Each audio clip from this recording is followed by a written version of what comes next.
الحمد لله رب العالمين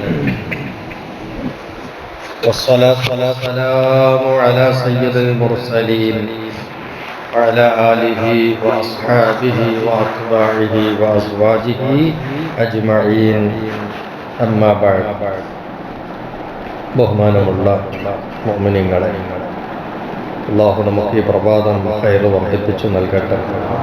ശർറുകളൊക്കെ അല്ലാഹു തട്ടിമാറ്റി ദൂരത്താക്കി തരട്ടെ.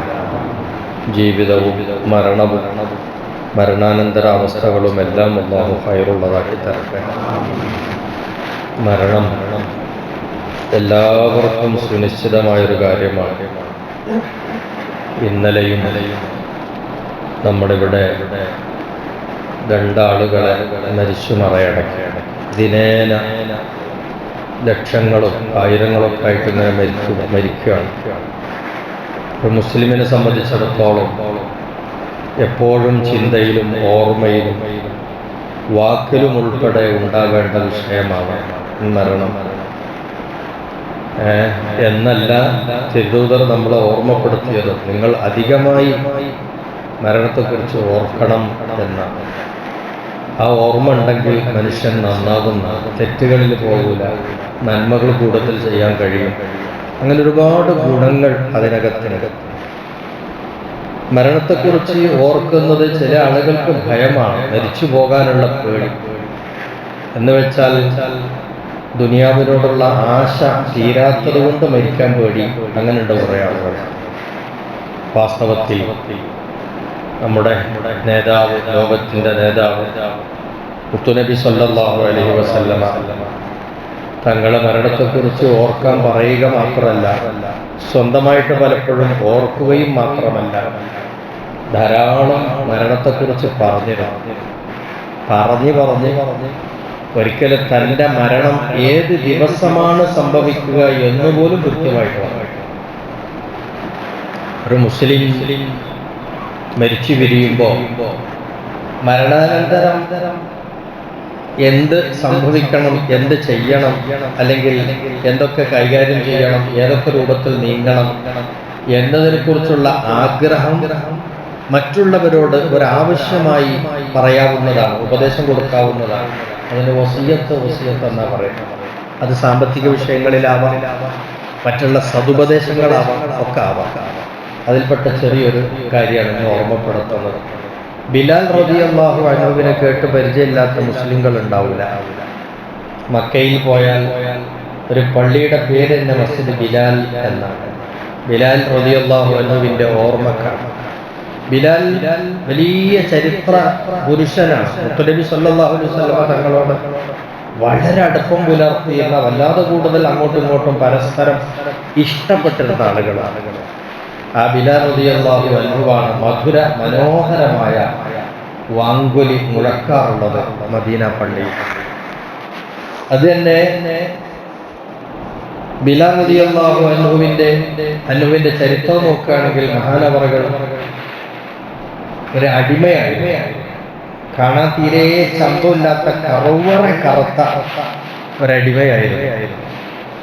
ആ ബിലാലിനോട് നബി സല്ലല്ലാഹു അലൈഹി വസല്ലമ തങ്ങൾക്ക് വലിയ ഇഷ്ടം. എന്തിൻ്റെ പേരിൽ? ഈമാനിൻ്റെ പേരിൽ. എല്ലാ ശത്രുതയെയും അതിജയിച്ച് പരിശുദ്ധ ഇസ്ലാമിൻ്റെ പ്രഖ്യാപനം ഉറക്കെ പറഞ്ഞതിൻ്റെ ഒരു നാന്ദിയാണ് നബി സല്ലല്ലാഹു അലൈഹി വസല്ലമ തങ്ങൾ ബിലാലിനോട് കാണിച്ചുകൊണ്ടിരിക്കുന്നത്. അതിലുപരി ബിലാൽ റളിയല്ലാഹു അൻഹു ചെയ്തുകൊണ്ടിരിക്കുന്ന സേവനം അത് ഉദാത്തമാണ്. ഇന്നും ബിലാലിന്റെ ബാങ്കിന് എല്ലായിടത്തിലും വലിയ പേരാണ്. എന്നാൽ അതെന്തോ ഒരു അപൂർവമായ ഒരു സിദ്ധി മഹാനവറുകൾക്ക് കൈവന്ന ഒരു വ്യക്തിത്വം കൂടി എന്ന് പറയാം. ബഹുമാനപ്പെട്ട ഇബ്നു അസാക്കർ ഉദ്ധരിക്കുകയാണ്, അല്ലാഹുവിന്റെ ദൂതർ ഖാലലി ബിലാൽ, എൻ്റെ പ്രിയപ്പെട്ട കൂട്ടുകാരൻ ബിലാലിനോട് പറഞ്ഞു, അലാ ലാ തുഗാദിർ സിയാമൽ ഇത്നൈൻ. ബിലാലെ, എനിക്ക് നിന്നോട് പറയാനുള്ളത്, നീ തിങ്കളാഴ്ചത്തെ നോമ്പ് ഒഴിവാക്കണം. എല്ലാ തിങ്കളാഴ്ചയും നോമ്പെടുക്കണം കേട്ടോ.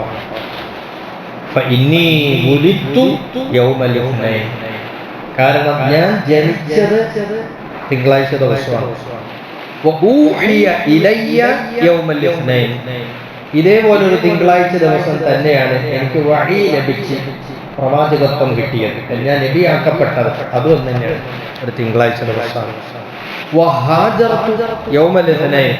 അതുപോലെ ചരിത്ര പ്രസിദ്ധമായ മക്ക വിട്ട് മദീനയിലേക്കുള്ള പാലായനം ഞാൻ ചെയ്തത് അതും തിങ്കളാഴ്ചയാണ്.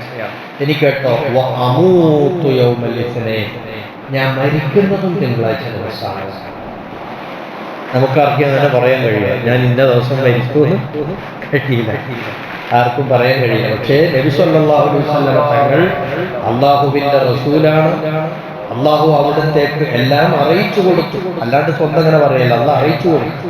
ആ അറിയിച്ചു കൊടുക്കൽ തന്നെയാണ് അവിടുത്തെ ബഹുമാനം. മറ്റുള്ളവർക്കൊന്നും അറിയിച്ചു തരുന്നില്ലല്ലോ, അള്ളാഹുവിന്റെ തിരുദൂതർക്ക് അറിയിച്ചു കൊടുക്കുന്നു. അവിടുന്ന് പറയുന്ന ബിലാല് വളരെ പ്രിയപ്പെട്ട കൂട്ടുകാരനാണ്. ആ കൂട്ടുകാരനിലൂടെ നബി തങ്ങൾ ലോകത്ത് ഇവിടെ നിലനിൽക്കാൻ നിത്യതയുണ്ടാവാൻ ആഗ്രഹിച്ചൊരു കാര്യം തിങ്കളാഴ്ച ദിവസത്തെ നോമ്പാണ്. ആ നോമ്പിന്റെ പ്രത്യേകതയും പറഞ്ഞു. തിങ്കളാഴ്ച ദിവസം അന്ന് ഞാൻ ജനിച്ച ദിവസമാണ്. സാധാരണക്കാരന്റെ ജനനമല്ലല്ലോ തിരുനബിയുടെ ജനനം. ആ തിങ്കളാഴ്ചയുടെ ബഹുമാനം ഒന്ന് അങ്ങനെയാണ്, ജനിച്ച ദിവസം.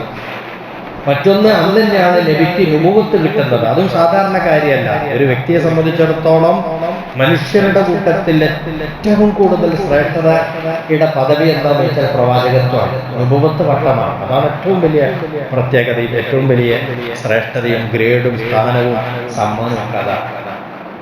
അതൊരാൾക്ക് കിട്ടുക എന്നുള്ള ചെറുതല്ലല്ലോ. അപ്പൊ അത് കിട്ടിയത് തിങ്കളാഴ്ചയാണ്. അതുപോലെ ഹിജ്റ അതും തിങ്കളാഴ്ചയാണ്. ഇനി ഞാൻ മരിക്കുന്നതും തിങ്കളാഴ്ചയാണ്. അത് നേരത്തെ പറഞ്ഞുകൊണ്ടാണ് നബി സല്ലല്ലാഹു അലൈഹി വസല്ലം തങ്ങൾ പിന്നീട് മരണപ്പെട്ടിട്ടുള്ളത്. ബിലാൽ റളിയല്ലാഹു അൻഹു അത് മുറുകെ പിടിച്ചിട്ടുള്ളതും. ഇന്നും മുസ്ലിമീങ്ങൾ ഒരുപാട് ആളുകൾ, ആണുങ്ങളും പെണ്ണുങ്ങളും ഒക്കെ തിങ്കളാഴ്ച ദിവസം നോമ്പെടുക്കും, വ്യാഴാഴ്ച ദിവസം നോമ്പെടുക്കും. അത് മറ്റൊരു ഹദീസിലൂടെ ഉള്ളതാണ്, തിങ്കളാഴ്ചയും വ്യാഴാഴ്ചയുള്ള നോമ്പ്. ഏതായിരുന്നാലും ഈ തിങ്കളാഴ്ച നോമ്പൊക്കെ നമ്മൾ നിർവഹിക്കുമ്പോൾ, അനുഷ്ഠിക്കുമ്പോൾ അതിലൂടെ സംഭവിക്കുന്ന ഒരു കാര്യം എന്താണെന്ന് വെച്ചാൽ, അള്ളാഹുവിന്റെ റസൂല് വഫാത്താകുന്നതിന് മുമ്പ് അവിടുന്ന് ആഗ്രഹിച്ച കാര്യമാണ് നടപ്പിലായിക്കൊണ്ടിരിക്കുന്നത്. അവിടുന്ന് ആഗ്രഹിക്കുകയാണ് ഈ തിങ്കളാഴ്ച ദിവസം നോമ്പുണ്ടാവണം, നോൽക്കലുണ്ടാവണം എന്ന് ആഗ്രഹിച്ചു. ആ ആഗ്രഹത്തെയാണ് നമ്മുടെ മുസ്ലിമീങ്ങൾ ഹയാത്താക്കിക്കൊണ്ടിരിക്കുന്നത്. ഇപ്പോൾ അള്ളാഹു അതിൻ്റെ എല്ലാ ആളുകൾക്കും വലിയ ഹൈറുകളും ബറക്കത്തുകളും നൽകട്ടെ. അപ്പോൾ ഇഷ്ടപ്പെടുന്ന ആളുകളോട് ചില ഉപദേശങ്ങളിലൂടെ വസിയത്ത് നിർവഹിക്കാവുന്നതാണ്. രണ്ടാമത്തത്, തിങ്കളാഴ്ചക്ക് വല്ലാത്തൊരു വിസ്മയമുണ്ട്. ആ വിസ്മയമാണ് ഈ പറയപ്പെട്ടത്. മൂന്നാമത്തത്, മരണത്തെക്കുറിച്ച് ഓർക്കലും ചിന്തിക്കലും. അത് പ്രത്യേകമായി അങ്ങനെ ചില ആളുകൾക്കൊരു തെറ്റിദ്ധാരണ, അങ്ങനെ നമ്മൾ മരിപ്പിനെ കുറിച്ച് ഇങ്ങനെ പറഞ്ഞുകൊണ്ടെന്നാൽ, മരിപ്പിനെ കുറിച്ച് ഇങ്ങനെ ചിന്തിച്ചുകൊണ്ടെന്നാൽ പെട്ടെന്ന് മരിച്ചു പോകും. അങ്ങനെയൊന്നുമില്ല. മരണം അല്ലാഹു കണക്കാക്കിയ ദിവസം അന്നേ മരിക്കുള്ളൂ. അതിൻ്റെ മുമ്പ് മരിപ്പിനെ കുറിച്ച് പറഞ്ഞു അല്ലെങ്കിൽ മരിപ്പിനെ കുറിച്ച് ചിന്തിച്ചു, അതുകൊണ്ട് വേഗം മരിച്ചു പോകും എന്നൊന്നും ആരും കരുതേണ്ടതില്ല. നിബിധങ്ങൾ തന്നെ വ്യക്തമായി അതെല്ലാം നമുക്ക് പാഠം തന്നിട്ടുണ്ട്. ഏതായിരുന്നാലും ആ ഹബീബായ നബി സല്ലല്ലാഹു അലൈഹി വസല്ലം തങ്ങൾ ലോകത്ത് കാണിച്ച ശരീഅത്തിന്റെ നിയമങ്ങൾ, അവിടുത്തെ സുന്നത്തുകൾ, അതെല്ലാം കൂടെ ഒന്ന് ചെയ്തുകൊണ്ട് അടുത്തൊരു സുന്നത്ത് കൂടി പ്രാവർത്തിക തലത്തിൽ കൊണ്ടുവരാനുള്ള ശ്രദ്ധ ഉണ്ടാവണം. അപ്പോഴാണ് നമ്മളെ കയറി പോവുക. അങ്ങനെയാണ് അല്ലാഹുവിലേക്ക് നമുക്ക് അടുക്കാൻ കഴിയുക. നമ്മളെല്ലാവരെയും നല്ലവരാക്കട്ടെ. നമ്മൾ ഉൾക്കൊള്ളുന്ന വിശ്വാസം, നമ്മൾ അനുഷ്ഠിക്കുന്ന ദീനിൻ്റെ കർമ്മമണ്ഡലം, ഇസ്ലാമിൻ്റെ കാര്യങ്ങൾ എല്ലാം അല്ലാഹു നമുക്ക് നന്നാക്കി തരട്ടെ. ദുനിയാവും ആഖിറവും വിജയിച്ചവരിൽ അല്ലാഹു ഉൾപ്പെടുത്തട്ടെ. നമ്മിൽ നിന്ന് മരിച്ചു പിരിഞ്ഞവരായ മുഴുവൻ ആളുകൾക്കും ഖബർ ജീവിതം അല്ലാഹു സന്തോഷത്തിലാക്കി കൊടുക്കട്ടെ. വആഖിറു ദഅ്വാനാ അനിൽ ഹംദുലില്ലാഹി റബ്ബിൽ ആലമീൻ.